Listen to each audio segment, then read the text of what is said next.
शेंडूचा उरूस आहे कमान गाई उरसात तमाशा आहे पाहुणे 4-4 फूट वाढायची हे टामक्यात तमाशा जाऊन बसायचं बघ तू बस आता पाहुणं वाढत मी चाललो पुढल्या गडाला तमाशाला हे बघ गोगडी इस्त्री बनवून ठेवलंय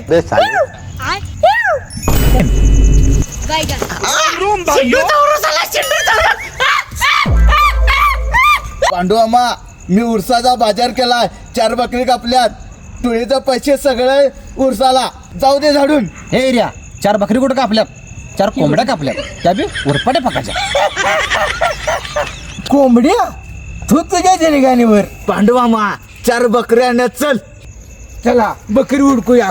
बकरी उडाई कुठे आहे बकरी? पांडवामा तुला डोळ्यानं दिसत नाही पोरग्यानं बकरी बघितल्यात तू फक्त साईज बघ. पांडवामा ती बकरी नव्हत ती गोल गोल कोकरी आहेत.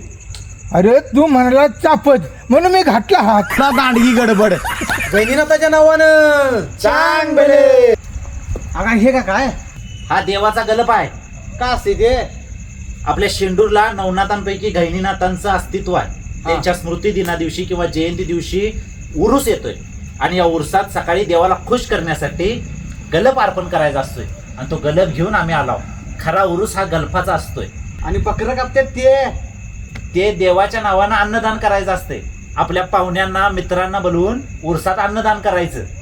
चांगली महिमा आहे की देवाची. मग आमच्या शेंडूर गावाला गैनीनाथ हे देवाला लाभले म्हणजे आमचं भाग्यच म्हणायचं की. अरे शेंडूर गावाची महिमा एवढी साधी नाही. आपलं गाव हे विस्थापितांचं नाही, आपलं गाव हे प्रस्थापितांचं आहे.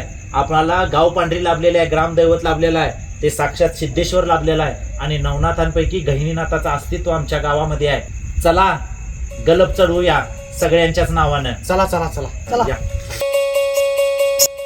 पाहुणे मी बकरी कापणार आहे जेव्हा या तुम्ही. सतू